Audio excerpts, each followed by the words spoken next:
Grand risings, everyone. We did a live, but for some reason the live deleted, so now we're going to do a recording of this one. We're going to talk about your presence is loud. That's right. When light reveals false discernment, shadow, and the courage to stay real. Staying real in all the midst of what the world projects at us every day. See, the other day we spoke about presence. We spoke about what it means to walk into a room and shift the energy without saying a word. And we spoke about, the quiet power of authenticity and the weight of silence, the strength of coherence and the way truth can be felt before it is even understood. This morning, I want to go deeper. Because once light enters a room, something else happens. It does not just soothe, it actually reveals. And revelation is not always comfortable. That's something I've had to learn. Sometimes truth feels warm. And sometimes truth feels like peace. And sometimes truth feels like pressure, because the moment real light arrives, the false cannot stay hidden or for long. And that is what I want to talk about this morning. Discernment. Shadow and the courage to stay real when the world around us is still playing games with illusions. So when people talk about awakening, they often imagine something soft and beautiful. And yes, awakening can be beautiful, but awakening is also disruptive. Because when you begin to see clearly, you can no longer unsee what you have seen. You begin to notice the masks. You begin to notice the double meanings. And you begin to notice how much of human behavior is driven by fear, insecurities, pride, and unconsciousness. And you start seeing the difference between what is true and what is only true, looks true. And once that happens, you are no longer living in the same way. See, the world does not just become more spiritual, it becomes more transparent. And that is why discernment matters, because without discernment, people can mistake charm for integrity. They can mistake noise for wisdom, and they can mistake performance for love. And they can mistake excitement for alignment. And if you do not have discernment, you will spend your life reacting to appearance instead of reorganizing essence and recognizing your essence. See, light exposes shadow, and the reason light unsettles people is not because light is cruel. It is because light reveals shadow. And shadow is not always evil in the dramatic sense. Sometimes shadow is simply what has been ignored, what has been avoided, what has been buried, and has even been denied, and what has been dressed up, hidden behind social acceptance masks. Because as long as they think I'm okay, then that's fine, right? But when the real person enters the room, they do not need to excuse anyone of anything. See, their truth is enough, and it shines, and their clarity is enough, and their calm is enough. And that calm can be deeply comforting and comfortable to those who are built on internal confusion. It can be deeply uncomfortable. And this is why people sometimes react strongly to the ones who are most honest. Because honesty removes the camouflage. It makes it harder for people to stay unconscious. And many people do not actually want to be seen until they are ready. They want to be admired. They want to be validated even. They want to be reassured, but they do not always want to be revealed. That is where discernment becomes sacred. Because discernment is the ability to see what is truly happening without getting lost in the story people are telling. Discernment is spiritual sight. Discernment is not suspicious. It's not paranoia. It's not judgment. Discernment is clear sight. It is the ability to sense what is aligned and what is distorted.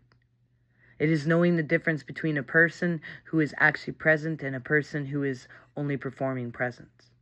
It is knowing the difference between a heart that is open and a heart that is using openness as strategy.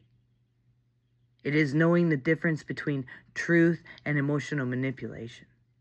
And this is one of the greatest lessons on the spiritual path, is because not everything that feels powerful is pure. Not everything that feels loving is love. Not everything that feels elevated is wise. And not everything that is loud is alive. And you have to learn how to feel beneath the surface. You have to learn how to trust what is deeper self is perceiving. You have to learn how to stop giving your energy to appearance that do not match their essence. And that is part of growing up spiritually. It is part of awakening, and that is part of protecting your peace. Psychology of projection. Psychology helps us understand some of this. Is that some people, project what they have not faced in themselves. And they see something in you that reminds them of basically something in them. And instead of turning inward, they turn outward, and they point fingers and blame, and they accuse, and they minimize, and they distort. And they call you too sensitive, too intense, too much, too quiet, too direct, too honest. But often, what they are really saying is your presence is activating something I have not yet healed. And that does not mean you are responsible for their healing. It means you have to know the difference between feedback and projection. Sometimes real correction is necessary. Sometimes you need accountability, and sometimes you need humility. But sometimes what comes to you at you is simply someone else's shadow looking for a place to land. And if you do not understand that, you will spend your life taking ownership of things that were never yours to take ownership of. Trust me, I used to do that. And it's not beneficial to you. It's lying. It's people-pleasing. And that is why discernment matters, because it helps you ask the right questions. Not, why does everybody react to me, but what in them is being activated by the truth I carry. That question changes everything. Staying real in a false world is one of the hardest things is to do in a false world is to stay real, to be. Because being real in today's world costs you. It costs popularity. You lose all your friends. It costs you comfort. And it costs you access to people who only knew how to relate through performance. And it may cost you the illusion of belonging, but what is the alternative? It becomes a stranger to yourself, to betray your own knowing in order to stay accepted, to wear masks so long that you forget who the heck your original face even looks like. No way, I don't want to do that. See, there comes a point when the soul says, that's enough, man. I've had enough pretending. I've had enough shrinking. I've had enough explaining yourself to people committed to misunderstanding you, and enough performing peace while carrying inner chaos. Enough abandoning your own truth just to keep the room comfortable. Being real is not always easy, but it is clean. You don't have to second guess yourself, and there's a peace in being clean that cannot be bought through approval or acting out or lying. The kind of peace that comes from alignment because you're standing in truth. The courage to walk away. Discernment always meaning discern, knowing when to walk away. That's what discernment is. Not every situation deserves even your time or energy. Not every person deserves unlimited access to your spirit. Not every invitation is safe even. And not every open door is meant for you. And not every battle is your fight. Some of the greatest wisdom is knowing when silence is more powerful than argument. Knowing when distance is more healing than explanation. Knowing when to let people misunderstand you because they were never trying to understand you in the first place. This is not weakness. This is maturity. Sometimes the most spiritual, powerful thing you can do is leave what is false without needing to destroy it. Because truth does not need to win every argument. See, truth just needs to remain truth. And that is very different energy, a very different posture, a very different level of power. The observer and the witness is one of the deepest shifts in awakening, is learning to step out of the first person reactivity and become the observer. And when you are the first person reactive, everything feels personal. Every comment hits you. Every sight stings. Every misunderstanding becomes a crisis, and every reaction from another person feels like a verdict. But when you become the observer, you begin to see more clearly. And you realize that not everything requires your response, a response. You realize that people are often acting from pain rather than truth. And you realize that your job is not to fix every atmosphere you enter. Your job is to remain centered enough to reorganize what is actually happening. And that is discernment too, because the observer is less likely to be manipulated by emotional fog. The observer sees patterns. The observer notices tone, and the observer notices contradiction. The observer notices when someone's word and energies are not the same. And once you become that observer, you begin to project your energy better, not from fear, from clarity. An agnostic's understandings is, from the agnostic point of view and perspective, it's the world full of appearance that passes for reality. And the people often taught to worship surface, status, image, and authority without ever asking whether the thing itself is carrying truth. We follow blindly, but awakening begins when you stop bowing to appearance and start seeking essence. You begin to ask, what is real here? What is false here? What is the interaction actually about? And what is the role? What is the mask? What is the system trying to make me forget? And when you begin asking those questions, you are already moving beyond the spell of illusion. That is why discernment is not optional on the path of essentials.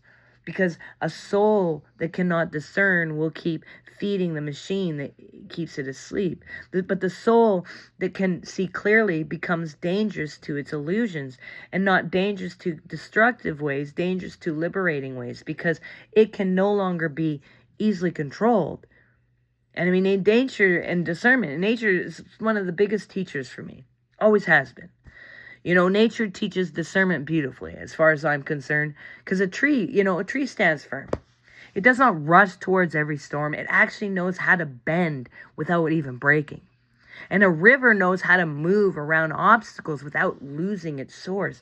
And an animal knows the difference between danger and safety by instinct, not by explanation. And humans have that too. But we've just been trained out of it. We've been trained to ignore it. We've got conditioned to ignore the knowing. We got taught to doubt our own perceptions, and we get blamed and shamed for seeing what we see. But the body knows. The heart knows. The spirit knows. And when something feels off repeatedly, that is information. Don't ignore it. When something feels aligned repeatedly, that is also information. Discernment is learning to listen again, learning to trust the signals, learning to stop overriding yourself just to keep other people comfortable. The cost of truth. See, truth is beautiful, but when it is, it is not cheap. It asks something of you. It asks you to release the addiction to approval. And it asks you to let go of your need to be understood by everyone. It asks you to accept that some people will resist your clarity and they benefit from your confusion. It asks you to remain grounded when others become reactive. It asks you to keep your integrity even when no one is clapping. And that is a real path. And it is not for the faint of heart. But it is for the soul that is ready to live with fewer lies. Because the more truth you can hold, the less you need to perform. The more discernment you can develop, the less you get trapped in other people's projections. The more grounded you become, the less and the false can control your nervous system. And the more real you become, the more peace you carry with you. So if you have ever felt If you ever felt misunderstood, there may be a reason. If people have reacted to you strongly, to your honesty, there may be a reason. And if your presence exposes things others would rather, avoid, there may be a reason. And it may be that your light is not the problem. It may be that your light is revealing the problem, and that is different and that is also sacred. So do not be afraid of discernment. Do not be afraid of shadow. Do not be afraid of the moment truth makes things uncomfortable. That discernment may be the beginning of awakening. So stay real, stay clear, stay grounded, stay awake, because the world does not need more performance, you guys. It needs more truth. And when you carry truth without apology, you become one of the people who helps break the spell. So may you see clearly. May you hear beneath words. May you trust your inner knowing. May you recognize projection without absorbing it. May you walk away from what is false without losing your peace. And may you stay open without becoming naive. And may you stay loving without becoming blind. And may you stay real even when the world asks you to perform. And may your discernment become a lantern that guides you through every shadow. Peace and love. We'll see you guys next time.